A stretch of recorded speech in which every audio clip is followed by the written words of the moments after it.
বাতৰিলৈ ষ্টুডিঅ'ত মই প্ৰাঞ্জল। অসমত পুনৰ কংগ্ৰেছক উদ্ধাৰ কৰিবলৈ উজনি অসমৰ পৰা অভিযান আৰম্ভ কৰিছে প্ৰদেশ কংগ্ৰেছৰ পৰ্যবেক্ষক জিতেন্দ্ৰ সিঙে। ডিব্ৰুগড়ত উপস্থিত হৈ প্ৰদেশ কংগ্ৰেছৰ পৰ্যবেক্ষকগৰাকীয়ে বৈঠকত মিলিত হয় দলীয় নেতৃত্বৰ সৈতে। বৈঠকত দলীয় নেতৃত্ব সলনিৰ প্ৰস্তাৱ উত্থাপন কৰিলে মৰিয়নি বিধায়ক ৰূপজ্যোতি কুৰ্মীয়ে। আনহাতে নিশাটো চাহ শ্ৰমিকৰ ঘৰতে কটাব জিতেন্দ্ৰ সিঙে।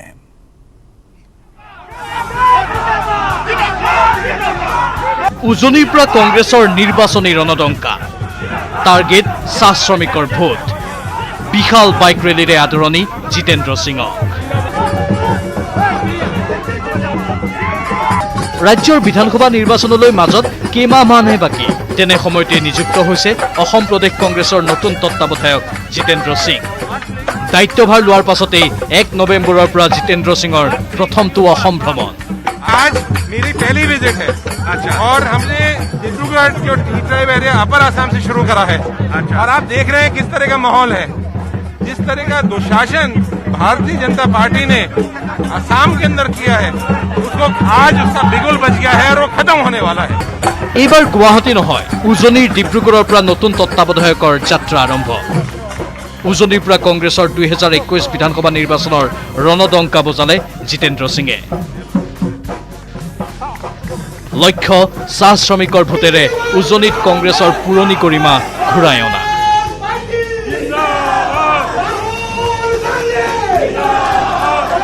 मेरा सबसे पहला ऑफिशियल कार्यक्रम बागान वर्कर्स के साथ हुआ है, क्योंकि बागान के वर्कर हैं वो एक आसाम की पहचान है और उनकी समस्या है। वो बहुत लंबे समय से उनकी डिमांड थी कि उनके जो वेजेस हैं मिनिमम वेजेस की होने चाहिए, वो आज भारतीय जनता पार्टी ने उनको पूरा नहीं किया है।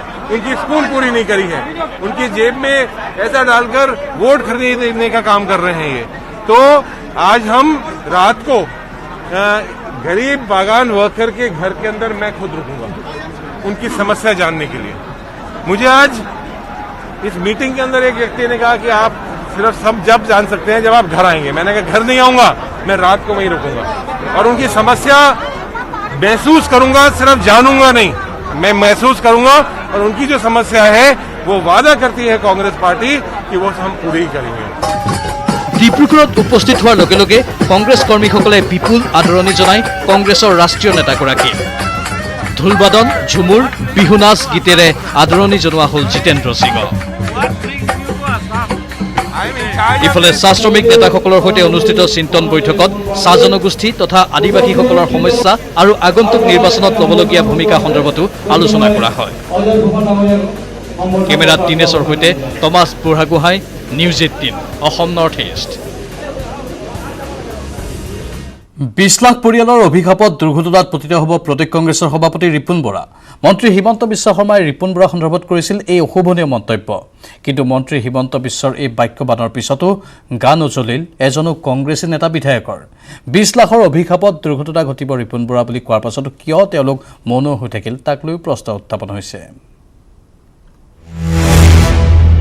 20 লাখ পৰিয়াল 5 জনকৈ এটা ঘৰত থাকিলে 1 কোটি মানুহৰ অভিশাপ ললে ক'ত চলিব পাৰিব মানুহ?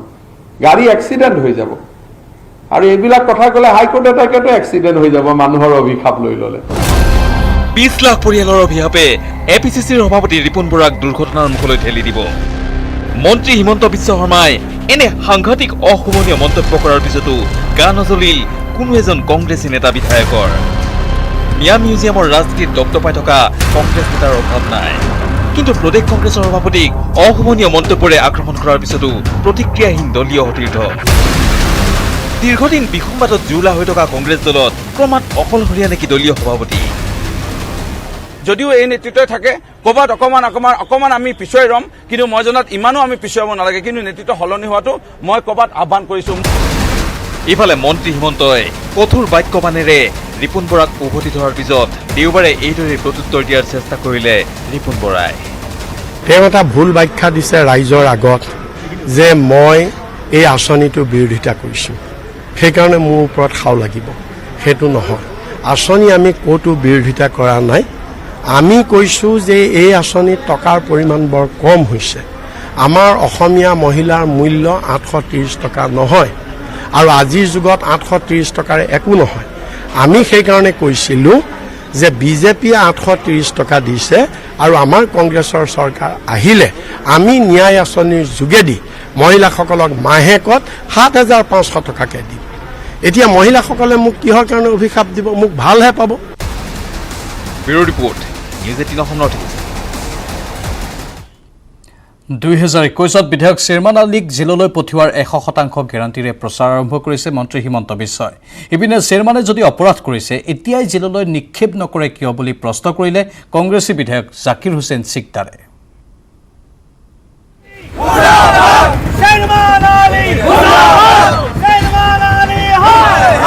শংকৰদেৱ কলাক্ষেত্ৰত লুঙি লগাম বুলি ক'লে চৰকাৰ আহক, শ্বেৰমান আলী জেলত যাব আৰু ওলাবই নোৱাৰিব। কি কথা, ধেমালি নেকি? মিয়া মিউজিয়ামৰ ৰাজনীতি কৰা শ্বেৰমানক জেললৈ নিক্ষেপ কৰিবলৈ কিয় 2021লৈ অপেক্ষা? পূজা পাতল কৰি দিনবাৰ চাইহে জেললৈ পঠিয়াব নেকি শ্বেৰমান আলী? হিমন্তৰ মন্তব্যৰ পিছতেই তীব্ৰ প্ৰতিক্ৰিয়া কংগ্ৰেছী বিধায়ক জাকিৰ হুছেইন সিকদাৰৰ। কাৰ চৰকাৰ চলি আছে? চৰকাৰ তেওঁলোকৰ হাততেই। গতিকে তাৰ পিছতো হিমন্ত বিশ্ব শৰ্মা ডাঙৰীয়াৰ নিচিনা ব্যক্তি এজনে চৰকাৰ চলি আছে, কোনোবাই অপৰাধ কৰিছে, তেওঁলোকৰ ভাষাতেই কৈছে কোনোবাই অপৰাধ কৰিছে, তেওঁক এতিয়া ধৰিব নোৱাৰে, 2021 চনৰ নিৰ্বাচনৰ পিছত চৰকাৰ আহিলে তেখেতক জেলত ভৰাব। এই কথাবিলাক কি কথা? তেনেকৈ কিবা দিনবাৰ থাকে নেকি যে কোনোবা অপৰাধী কৰিছে, অপৰাধীক কোনোবা বামুণৰ ওচৰলৈ গৈ দিনবাৰ চালোঁ যে অপৰাধীজনক কেতিয়া জেলত ভৰাম? দেওবাৰে মন্ত্ৰী হিমন্তই বিশ্বনাথত পুনৰ দিলে শ্বেৰমানক এতিয়াই জেললৈ নপঠিওৱাৰ যুক্তি। মানৰ প্ৰত্যাহ্বানৰ কি ভেলু আছে? এইবিলাক কিবা ভেলু আছে নেকি? বৰ্তমান যদি আমি জেলত পঠাওঁ তেওঁতো হিৰো হৈ যাব নহয়। তেওঁৰ মতলব কি? বাকবৰত তেওঁ বেছি ভোটত জিকিব লাগে, তেওঁ মিয়াৰ নেতা হ'ব লাগে।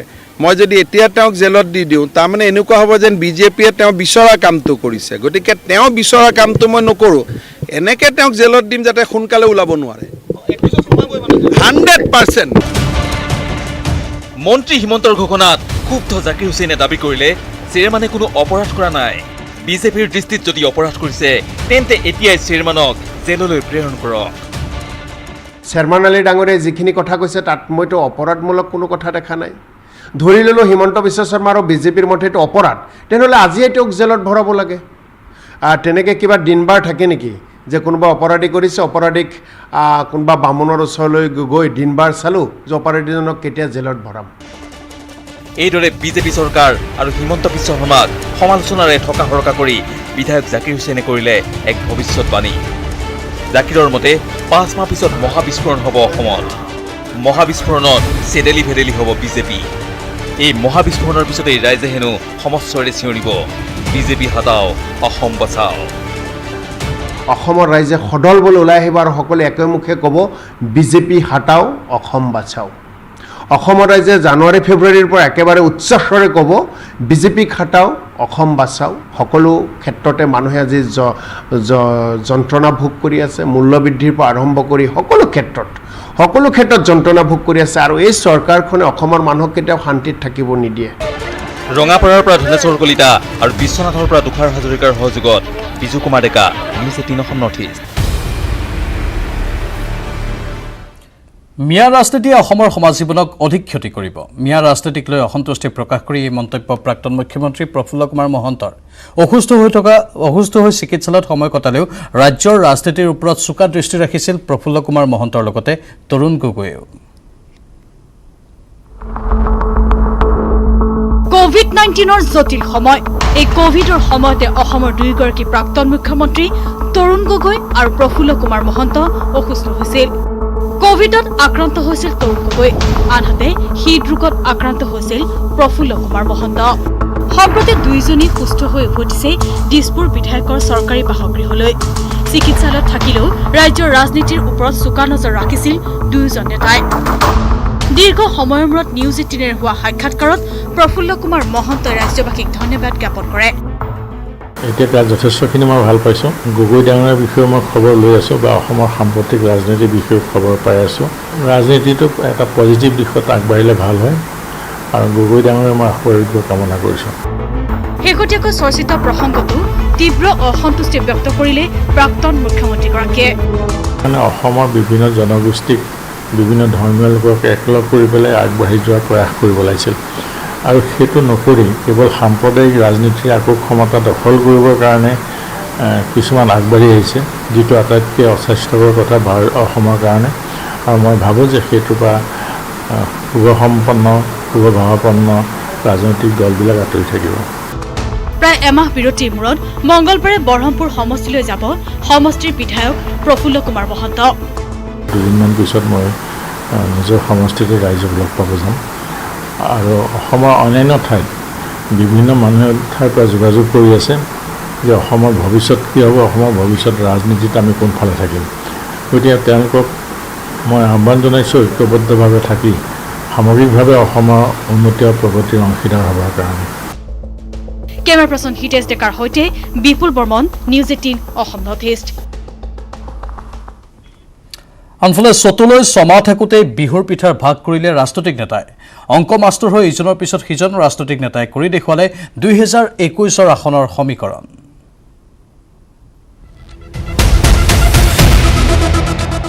তেতিয়াহ'লে 87 লগত 9 যোগ কৰিলে তেতিয়াহ'লে আমাৰ 96 হৈ আছে।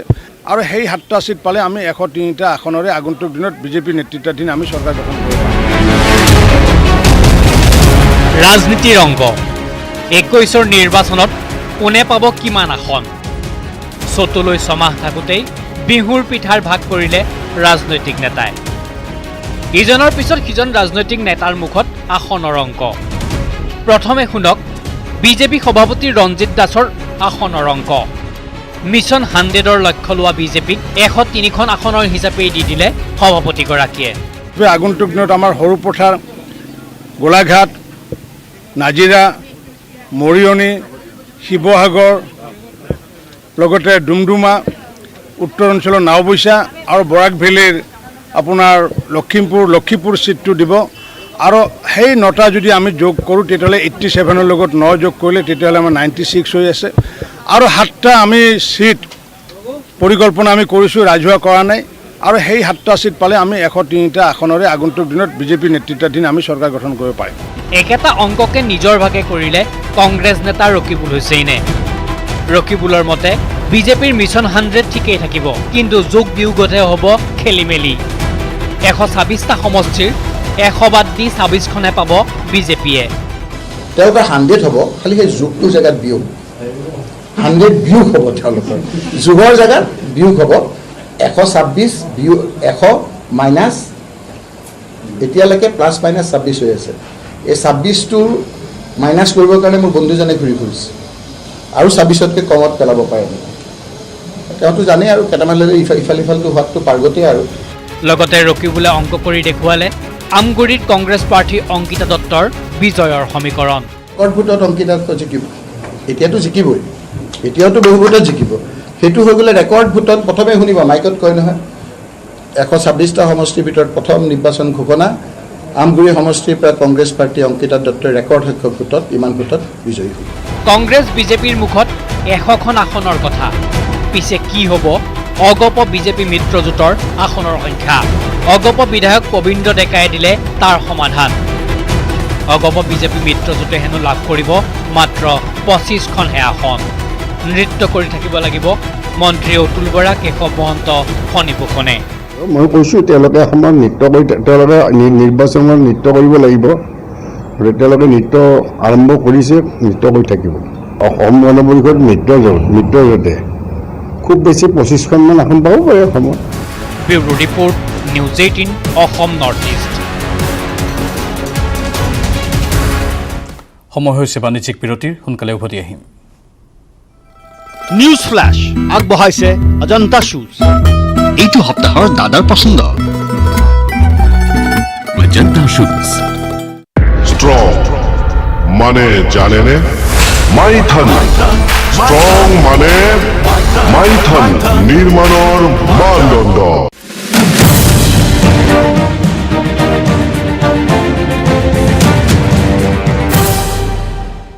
ইমান যত্ন প্ৰথম দিনৰে পৰা বিৰুদ্ধে এই শ্লোগানেৰে পাঠশালাত আছুৰ উত্তাল প্ৰতিবাদ। মহিলা পৰিষদৰ সভাত ভাগ ল'বলৈ অহা যোগান মন্ত্ৰীক ঘেৰাও কৰিলে প্ৰতিবাদী আছু কৰ্মীয়ে।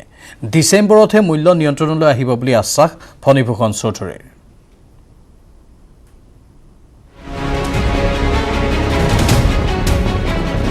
বজাৰত জুই, যোগান মন্ত্ৰী আছে শুই থকা মন্ত্ৰীক জগোৱাৰ চেষ্টা।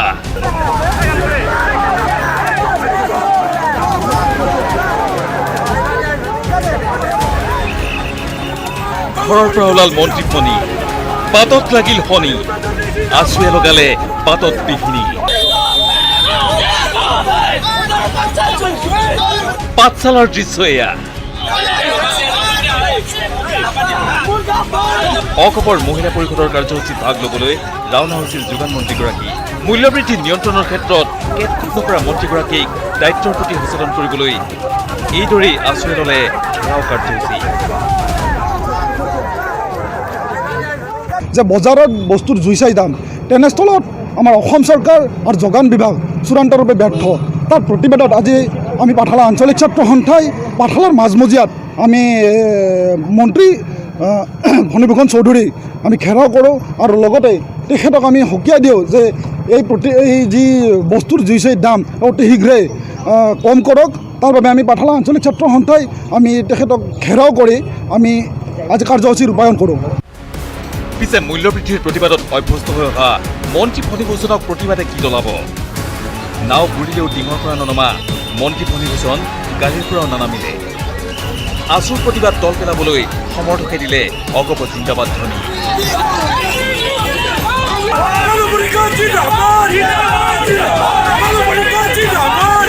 এনেকৈ জিন্দাবাদ ধ্বনিৰ মাজেৰে মন্ত্ৰীগৰাকী আহি পালে সভাস্থলী।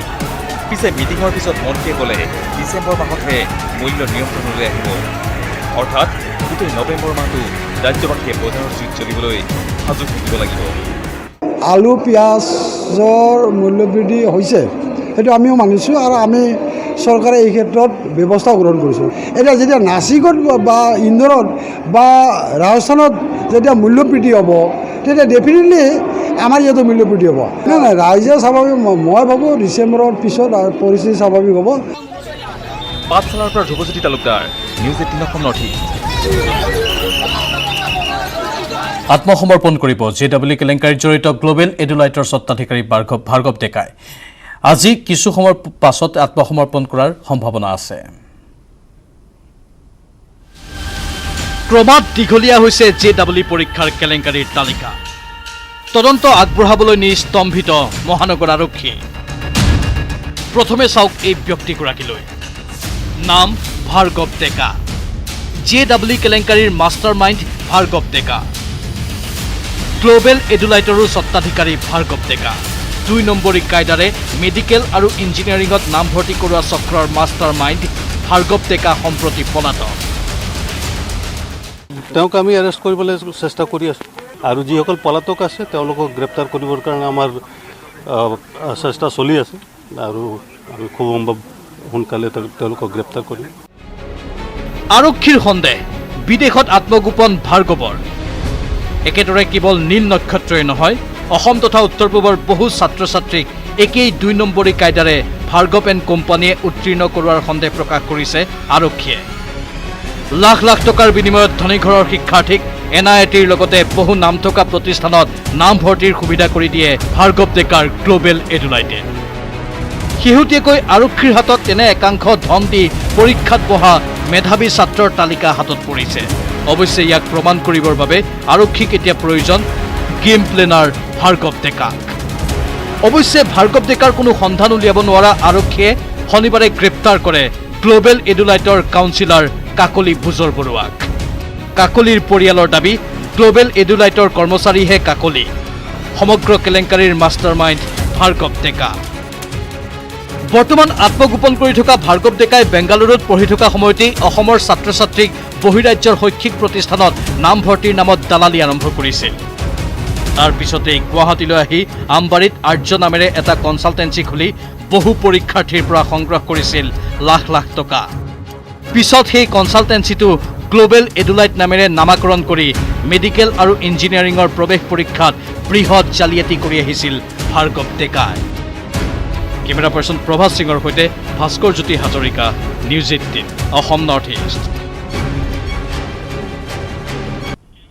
আৰু এইখিনি মুহূৰ্তৰ বিগ ব্ৰেকিং নিউজ JW কেলেংকাৰীত অভিযুক্ত ভাৰ্গৱ ডেকাক গ্ৰেপ্তাৰ কৰা হৈছে বৰঝাৰ বিমানবন্দৰৰ পৰা গ্ৰেপ্তাৰ কৰা হৈছে ভাৰ্গৱ ডেকাক বৰঝাৰ বিমানবন্দৰৰ পৰা পোনে পোনে লৈ অনা হৈছে আজাৰা থানালৈ অসম আৰক্ষীৰ এটা বিশেষ দলে গ্ৰেপ্তাৰ কৰে ভাৰ্গৱক JW কেলেংকাৰীৰ মাষ্টাৰ মাইণ্ড ভাৰ্গৱ ডেকা আৰু আৰক্ষীৰ জালত পৰিছে ভাৰ্গৱ ডেকা ইতিপূৰ্বে আমি উল্লেখ কৰিছিলোঁ যে এটা টেলিফোনিক বাৰ্তালাপত বা তেওঁ নিজেই এই কথা জনাইছিল যে আজি নিশা 10 বজাৰ ভিতৰত আত্মসমৰ্পণ কৰিব কিন্তু শেহতীয়া আপডেট হৈছে এইখিনি মুহূৰ্তৰ সবাতোকৈ ডাঙৰ খবৰ JW কেলেংকাৰীৰ অভিযুক্ত ভাৰ্গৱ ডেকাক গ্ৰেপ্তাৰ কৰা হৈছে বৰঝাৰ বিমানবন্দৰৰ পৰা গ্ৰেপ্তাৰ কৰা হৈছে ভাৰ্গৱ ডেকাক কিছু আমি দৃশ্য দেখুৱাইছোঁ এইগৰাকী হ'ল ভাৰ্গৱ ডেকা বৰ্তমান আৰক্ষীয়ে নিজৰ জিম্মাত লৈছে এইগৰাকী ভাৰ্গৱ ডেকাক গ্ৰেপ্তাৰ হৈছে ভাৰ্গৱ ডেকা বৰঝাৰ বিমানবন্দৰৰ পৰা পোনে পোনে লৈ অনা হৈছে আজাৰা থানালৈ অসম আৰক্ষীৰ এটা বিশেষ দলে গ্ৰেপ্তাৰ কৰিছে ভাৰ্গৱক JW কেলেংকাৰীৰ মূল মাষ্টাৰ মাইণ্ড এইগৰাকী ভাৰ্গৱ ডেকা ইতিমধ্যে কেনেধৰণে এওঁ কৰোণাৰে ধ্বংস পাইছিল সেইখিনি তথ্য আমি আপোনালোকক জনাইছোঁ সামগ্ৰিকভাৱে এওঁ ছাত্ৰ ছাত্ৰীৰ জীৱনক লৈ হেতালি খেলিছিল ছাত্ৰ ছাত্ৰীৰ জীৱনক লৈ ভৱিষ্যতক লৈ তেওঁলোকৰ নামভৰ্তিক লৈ ধনৰ লেনদেন কৰিছিল আৰু অৱশেষত আৰক্ষীৰ জালত ধৰা পৰিছে এইগৰাকী ভাৰ্গৱ ডেকা JW কেলেংকাৰীৰ মূল অভিযুক্ত এইগৰাকী ভাৰ্গৱ ডেকাক গ্ৰেপ্তাৰ কৰা হৈছে বৰঝাৰ বিমানবন্দৰৰ পৰা গ্ৰেপ্তাৰ কৰা হৈছে ভাৰ্গৱ ডেকাক গ্লোবেল এডুলাইট নামৰ শিক্ষা প্ৰতিষ্ঠানটো খুলি তেওঁ বিভিন্ন প্ৰতিষ্ঠানত নামভৰ্তিৰ এখন মুকলি বজাৰৰ সৃষ্টি কৰিছিল এই প্ৰতিষ্ঠানসমূহত নামভৰ্তি কৰাই দিয়াৰ নামত বা JWত উত্তীৰ্ণ কৰাই দিয়াৰ নামত তেওঁ বৃহৎ পৰিমাণৰ ধন লৈছিল অৱশেষত এই সকলো তথ্য পোহৰলৈ অহাৰ লগে লগে ভাৰ্গৱ ডেকা পলাতক অৱস্থাত আছিল আৰু আজি তেওঁ বিয়লিৰ ভাগতেই আত্মসমৰ্পণ কৰিব বুলি এটা বাণী পঠিয়াইছিল বাৰ্তা পঠিয়াইছিল আৰু তাৰ পাছতেই অৱশেষত আৰক্ষীয়ে কৰায়ত্ব কৰিছে ভাৰ্গৱ ডেকাক বৰঝাৰ বিমানবন্দৰৰ পৰা পোনে পোনে লৈ অনা হৈছে আজাৰা থানালৈ অসম আৰক্ষীৰ এটা বিশেষ দলে গ্ৰেপ্তাৰ কৰিছে ভাৰ্গৱক JW কেলেংকাৰীৰ মূল মাষ্টাৰ মাইণ্ড এইগৰাকী ভাৰ্গৱ ডেকা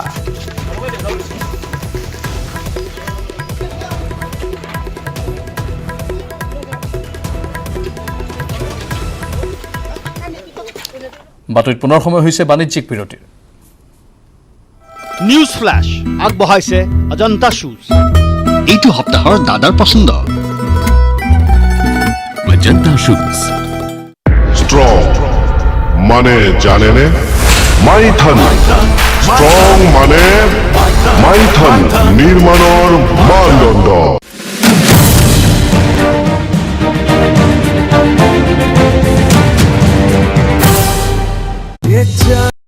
স্বাগতম প্ৰথমে পিতৃক গুলিয়াই হত্যা তাৰ পিছত পুত্ৰক অপহৰণ অসম অৰুণাচল সীমান্তৱৰ্তী ডিৰাক টেঙাপানীত সংঘটিত হৈছে এই চাঞ্চল্যকৰ ঘটনা আনহাতে ঘৰৰ সন্মুখতেই দুৰ্বৃত্তৰ গুলীত থকা সৰকা হোৱা লোকজনৰ পত্নীয়ে ধলা আৰক্ষীৰ বিৰুদ্ধে উঠাইছে অভিযোগৰ আঙুলি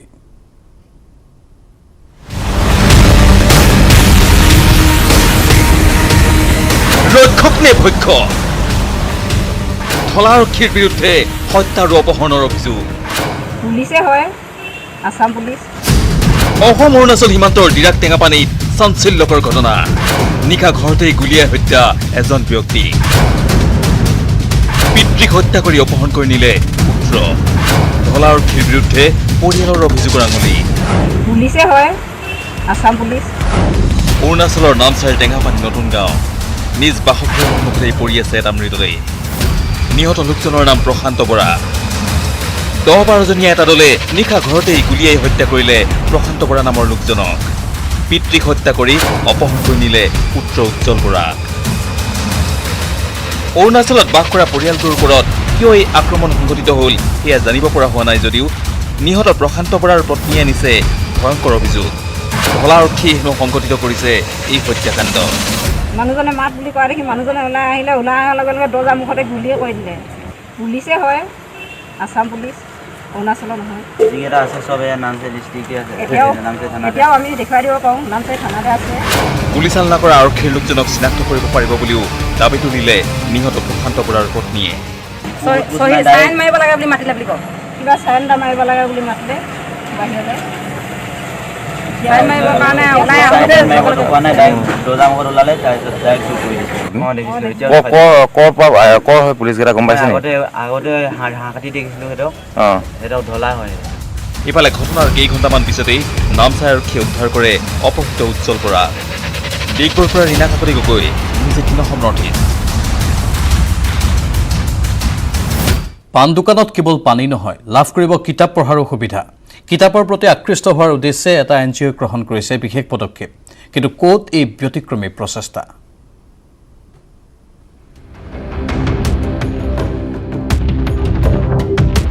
পাণ দোকানত কি থাকে? পাণ তামোলৰ উপৰিও পাণ দোকানত থাকে গুটখা, চিপছ, চকলেট আৰু চুপাৰীজাতীয় আন বিভিন্ন সামগ্ৰীৰ পেকেট। পাণ দোকানত কিতাপ থকাৰ নজিৰ নাই। কিন্তু নলবাৰীৰ এই পাণ দোকানখনলৈ মন কৰক। পাণ দোকানৰ কাষতেই ৰখা হৈছে বহু কিতাপ।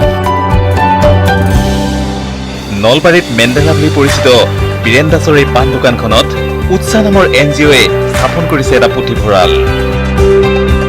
পাণ দোকানলৈ অহা গ্ৰাহকক পঢ়াৰ প্ৰতি আগ্ৰহী কৰিবলৈ এই ব্যতিক্ৰমী প্ৰচেষ্টা হাতত লৈছে NGOটোৱে। উৎসাহ নামৰ NGOটোক উৎসাহ দিবলৈ এই পাণ দোকানখনত কিতাপ লুটিয়াই থকা দেখা গ'ল কবি প্ৰণৱ কুমাৰ বৰ্মনকো। উৎসাহৰ যি মানে এটা উৎসাহজনক পৰিৱেশ ইয়াত গঢ় লৈ উঠিছে। ল'ৰা ছোৱালীবিলাক আহিছে ইয়ালৈকে, জুমবিলাক বান্ধিছে, কিতাপৰ পাত লুটিয়াইছে। আৰু মই ভাবিছোঁ তেওঁলোকে এই কামটো যেতিয়া আৰু বেছি আগবঢ়াই নিব, তেতিয়া আমি এখন নতুন সমাজ দেখিবলৈ পাম। অধ্যয়নৰ প্ৰতি, জ্ঞানৰ প্ৰতি আগ্ৰহী তৰুণ প্ৰজন্ম পাম। উল্লেখযোগ্য, নলবাৰী চহৰৰ নাতিদূৰৈৰ তেৰেচিয়া গাঁৱৰ মেণ্ডেলা চুকত মেণ্ডেলা বুলি খ্যাত এইগৰাকী ব্যক্তিয়ে জিলাখনৰ ভিন্ন প্ৰান্তত 50,000তকৈ অধিক গছ পুলি ৰোপণ কৰিছে। নলবাৰীৰ পৰা Tridip Kalita, news 18 Assam north east.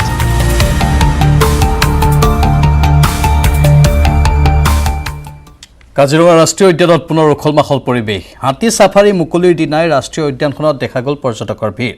হাতী ছাফাৰী আৰম্ভ কৰাৰ পূৰ্বে হস্তী আৰু পৰ্যটকৰ কুশল কামনাৰে কৰিলে হস্তী পূজা।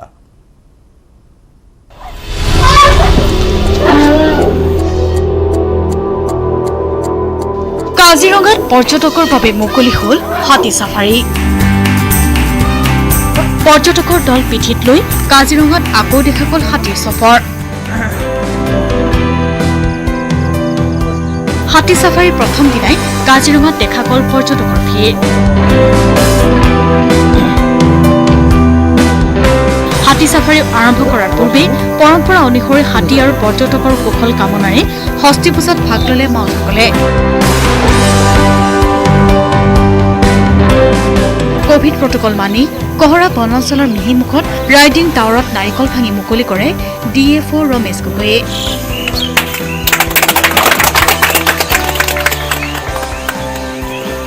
ফিটাকাটি হাতী ছাফাৰী মুকলি কৰে ৰাষ্ট্ৰীয় উদ্যানখনৰ সঞ্চালক P শিৱকুমাৰে। হাতী ছাফাৰীৰ প্ৰথম দিনাই ৰাজ্যৰ লগতে একাংশ বহিৰাজ্যৰ পৰ্যটকেও উপভোগ কৰিলে হাতী ছাফাৰী আনন্দ। মিহিমুখত হাতী ছাফাৰী আৰম্ভ হলেও বনাঞ্চলৰ হাতী ছাফাৰীয়ে বাট পথ সুচল হৈ নুঠাৰ বাবে ব্যক্তিগত হাতী ছাফাৰী মুকলি কৰাত পলম হ'ব বাগৰি বনাঞ্চলত। এনে সদ্যহতে আমি 10টা হাতী যোগাৰ কৰিছোঁ। পৰৱৰ্তী সময়ত টুৰিষ্টৰ ভিৰ চাই পেলাই এইটো বেলেগ ব্যৱস্থা কৰা হ'ব। কোভিড সংক্ৰমণ ৰোধৰ বাবে পৰ্যটকৰ বাবে বন্ধ হৈ থকা কাজিৰঙাত 21 অক্টোবৰত মুখ্যমন্ত্ৰী সৰ্বানন্দ সোণোৱালে কাজিৰঙা ৰাষ্ট্ৰীয় উদ্যানত জীপ ছাফাৰী মুকলি কৰিছিল। চাৰিটাকৈ বানত কাজিৰঙাৰ বাট পথ শোচনীয় হৈ পৰাৰ বাবে 21 অক্টোবৰত মুকলি হোৱা নাছিল হাতী ছাফাৰী। জীপ ছাফাৰী আৰম্ভ হোৱাৰে পৰা প্ৰায় 3000 পৰ্যটকে ৰাষ্ট্ৰীয় উদ্যানখন দৰ্শন কৰিছে। এতিয়া হাতী ছাফাৰী মুকলিয়ে অধিক পৰ্যটকক আকৰ্ষণ কৰিব কাজিৰঙা ৰাষ্ট্ৰীয় উদ্যানলৈ। কাজিৰঙাৰ পৰা Bitupan Bora, news 18 Assam north east. বাতৰিত পুনৰ সময় হৈছে বাণিজ্যিক বিৰতিৰ। নিউজ ফ্লাছ আগবঢ়াইছে অজন্তা শ্বুজ। এইটো সপ্তাহৰ দাদাৰ পছন্দ অজন্তা শ্বুজ। স্ট্ৰং মানে জানেনে মাইথন স্ট্ৰং মানে মাইথন নিৰ্মাণৰ মানদণ্ড। বয়সত শেষ নিশ্বাস ত্যাগ কৰিলে জেমছ বণ্ড ছিৰিজৰ 6খনকৈ ছবিত নাম ভূমিকাত অভিনয় কৰা স্কটিছ অভিনেতা চিন কনেৰীয়ে। জেমছ বণ্ড হিচাপে পৰিচিত হৈ পৰা চিন কনেৰীৰ মৃত্যুত শোকস্তব্ধ হৈ পৰিছে হলিউড।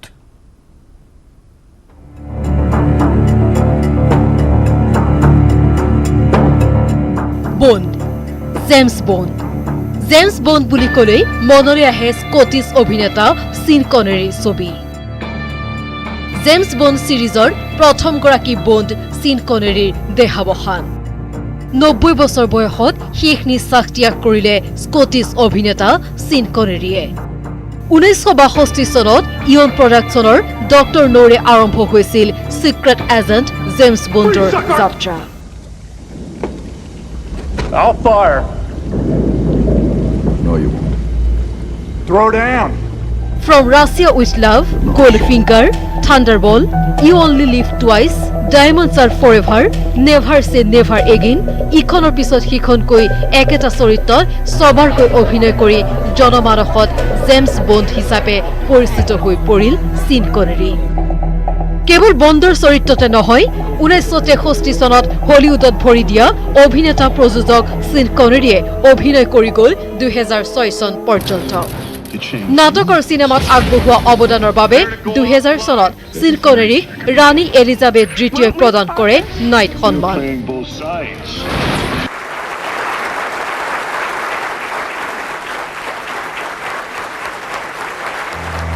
শনিবাৰে 90 বছৰ বয়সত বাহামাছৰ নাছাউ চহৰত নিজা বাসগৃহত শেষ নিশ্বাস ত্যাগ কৰে কিংবদন্তি অভিনেতাগৰাকীয়ে চিন কনেৰীৰ মৃত্যুৰ খবৰৰ পিছতে টুইটাৰ ভৰি পৰিছে শোকবাৰ্তাৰে ভাইৰেল হৈ পৰিছে জেমছ বণ্ড সিৰিজৰ আন এজন অভিনেতা পিয়েৰ্ছ ব্ৰছনানৰ শোকবাৰ্তা টুইটাৰত চিন কনেৰীক সোঁৱৰিছে অভিষেক বচ্চন প্ৰিয়ংকা চোপ্ৰায়ো news desk report news 18 Assam north east এবাৰ ৰাস মহোৎসৱৰ ওপৰতো প্ৰভাৱ পৰিছে মহামাৰী কৰোনাৰ প্ৰথমবাৰলৈ মঙলদৈত বাতিল কৰা হ'ল ৰাস মহোৎসৱ কৰোনা সংক্ৰমণৰ প্ৰতি লক্ষ্য ৰাখি উপায়ুক্তৰে হোৱা বৈঠকৰ পিছতে ৰাস মহোৎসৱ বাতিলৰ সিদ্ধান্ত গ্ৰহণ কৰে সনাতন ধৰ্মসভাৰ শ্ৰীকৃষ্ণ ৰাস কমিটিয়ে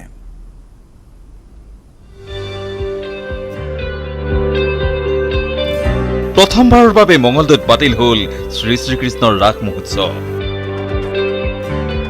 এইবাৰ নিমাওমাও সনাতন ধৰ্মসভা প্ৰাংগণ ৰাসস্থলী এইবাৰ নাথাকিব কোনো ধৰণৰ মেলামুখী পৰিৱেশ নাথাকিব কোনো ধৰণৰ বিদ্যুৎ চালিত মৃন্ময় মূৰ্তি মঙলদৈত বন্ধ হৈ পৰি ৰৈছে মৃন্ময় মূৰ্তি স্থাপন কৰা গৃহসমূহ কোভিড-19 মহামাৰী সংক্ৰমণৰ প্ৰতি লক্ষ্য ৰাখি ৰাস মহোৎসৱ বাতিলৰ সিদ্ধান্ত গ্ৰহণ কৰিছে ৰাস কমিটিসমূহে দুৰ্ভাগ্যবশতঃ সাম্প্ৰতিক দেশৰ যি কৰোনা মহামাৰীৰ পৰিস্থিতি সেই পৰিস্থিতিলৈ লক্ষ্য ৰাখি যোৱা 21 নৱেম্বৰত আমাৰ এখন কাৰ্যনিৰ্বাহক সভা হৈছিল এই সভাৰ সিদ্ধান্ত অনুসৰি অহা যি 29 নৱেম্বৰৰ পৰা আমাৰ 41 ৰাস হ'বলগীয়া আছিলে 11 দিনীয়াকৈ সেই ৰাস মহোৎসৱ এইবাৰ আমি সাময়িকভাৱে বন্ধ ঘোষণা কৰিছে আমাৰ কাৰ্যনিৰ্বাহক সভাই বিশেষকৈ যাতে সাম্প্ৰতিক পৰিস্থিতি যাতে কৰোনা জিলাখনত অধিক বৃদ্ধি নাপায় তাৰ প্ৰতি লক্ষ্য ৰাখি আমাৰ সভাত সিদ্ধান্ত গ্ৰহণ কৰা হৈছে যে এইবাৰ ৰাস উৎসৱ মেলামুখিতা কৰা নহয় কেৱল এদিনীয়াকৈ ৰাস পূজা যিখিনি আমাৰ নিত্যান্তিক ধৰ্মীয় পূজা আছে সেইখিনি আমি পালন কৰিম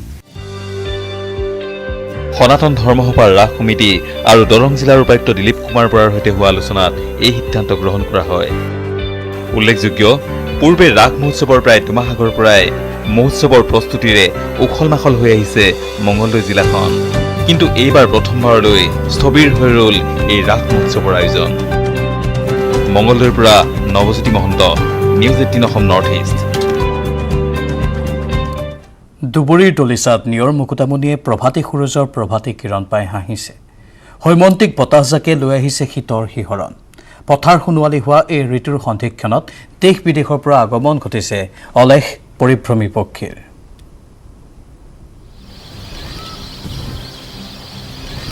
পথাৰ সোণোৱালী হোৱা ঋতুৰ সন্ধিক্ষণত চাচনি মেৰবিললৈ দেশ বিদেশৰ পৰা আগমন ঘটিছে অলেখ পৰিভ্ৰমী পক্ষীৰ বাৰিষা উফন্দি উঠা ৰাজ্যখনৰ জলাশয়সমূহত ঋতু পৰিৱৰ্তনৰ লগে লগে তৰাং হৈ পৰিছে এই তৰাং হৈ পৰা খাল বিল জলাশয়সমূহত এতিয়া দেশী বিদেশী হাজাৰ বিজাৰ পৰিভ্ৰমী পক্ষীৰ বিচৰণ নাহৰকটীয়াৰ চাচনিৰ মেৰবিলতো এতিয়া হাজাৰ হাজাৰ মাইল অতিক্ৰম কৰি উপস্থিত হৈছে দেশী বিদেশী অজস্ৰ পৰিভ্ৰমী পক্ষীৰ কলকাকলিত মুখৰিত হৈছে চৌপাশ পাখিয়ে পাখিয়ে ৰং সৃষ্টি হৈছে এক নান্দনিক পৰিৱেশ তিব্বত লাডাখ সাইবেৰিয়া দক্ষিণ আফ্ৰিকা আদিৰ পৰা জাকে জাকে অহা চাকৈ চকুৱা এৰাখাটি শিলকতৰা বালিমাহী গাৰ্গিনী নৰ্দান পিণ্টেল আদি ভিন্ন প্ৰজাতিৰ বনশংখ তথা চৰায়ে পৰাণজোৰা কলৰৱেৰে মুখৰিত কৰি তুলিছে মেৰবিল ইফালে মেৰবিল পৰ্যটন প্ৰকল্পৰ সভাপতি মণিমাণিক গগৈয়ে জনোৱা মতে লকডাউনৰ নিৰ্দেশনা মানি যোৱা 8টা মাহেই পৰ্যটন প্ৰকল্প বন্ধ হৈ আছিল এতিয়া মেৰবিলৰ জলাশয়ত ভিন্ন পৰিভ্ৰমী পক্ষীৰ আগমনে প্ৰকল্পৰ সকলোকে উৎসাহিত কৰিছে। হাজাৰ হাজাৰ চৰাই আহিবলৈ আৰম্ভ কৰি দিলে। আমি সকলো প্ৰকৃতিপ্ৰেমী বা সকলো জীৱন প্ৰেমী ৰাইজক ইয়ালৈ আদৰণি জনাব বিচাৰিছোঁ। আহক, কেৱল এই সেউজীয়াৰ মাজত, এই সুন্দৰ পৰিৱেশৰ মাজত আমি সকলোকে বিমল আনন্দ ল'বৰ কাৰণে ব্যৱস্থাপনাবিলাক কৰি আছোঁ। আমি ভাবোঁ যে ই অসমৰ বহু পৰ্যটন উদ্যোগ বা প্ৰকল্পতকৈ ই তেনে এক সমৃদ্ধ সেউজীয়াৰ মাজত অথচ দায়বদ্ধ পৰ্যটন প্ৰকল্প হওক, সেইটো আমাৰ লক্ষ্য আৰু উদ্দেশ্য। নিৰ্জনতাৰ দ্বীপৰূপে খ্যাত মেৰবিল পৰ্যটন প্ৰকল্প ডিচেম্বৰত মুকলি হ'ব পৰ্যটকৰ বাবে। নাহৰকটীয়াৰ পৰা Utpal Chaliha, news 18 Assam north east. প্ৰায় 8 মাহৰ অন্তত ভক্তৰ বাবে খোল খালে গণেশগুৰিৰ গণেশ মন্দিৰৰ প্ৰৱেশ দুৱাৰ। কোভিড প্ৰটোকল মানি পুনৰ সিদ্ধিদাতাৰ চৰণত আশীষ ল'ব পাৰিব ভক্তসকলে। ইপিনে চৰকাৰে বান্ধি দিয়া কোভিডৰ নীতি নিৰ্দেশনা মানি চলাৰ ক্ষেত্ৰত অধিক তৎপৰ দেখা গ'ল মন্দিৰ পৰিচালনা সমিতিক।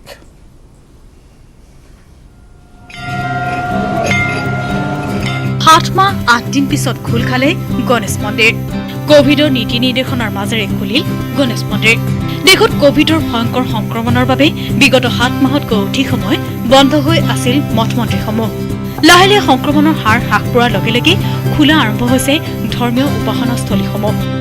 শক্তিপীঠ কামাখ্যাৰ পিছত এইবাৰ খোল খালে গণেশগুৰিৰ ঐতিহ্যমণ্ডিত গণেশ মন্দিৰ। 7 মাহ 8 দিন পিছত গণেশ বাবাৰ আশীষ ল'বলৈ আহিল ভক্তসকল। বহুত ভাল লাগিছে। আগতে আহোঁতে বাহিৰতে চাকি জ্বলাইছিলোঁ আৰু আজি ভিতৰত আহি পেলাই জ্বলাব পাৰিছোঁ, আশীৰ্বাদ ভালকৈ ল'ব পাৰিছোঁ, ভাল লাগিছে।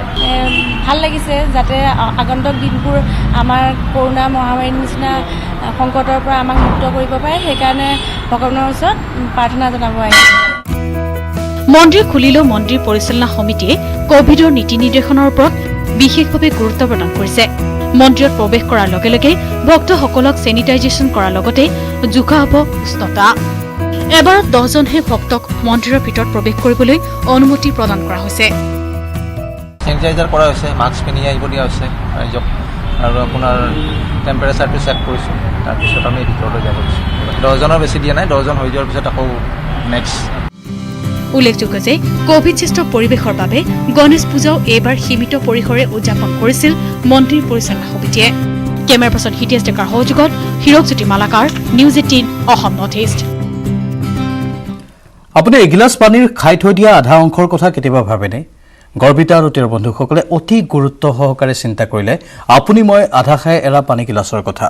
আৰু এই চিন্তাৰ পৰাই গঠন হ'ল বায়ো ৱেষ্ট, যি আজি ৰূপ লৈছে এক যুৱ আন্দোলনৰ, যিয়ে সলনি কৰিব পাৰে আমাৰ অভ্যাস। এই প্ৰতিবেদন আগবঢ়াই বিদায় লৈছোঁ এতিয়া বাতৰিৰ পৰা। নমস্কাৰ।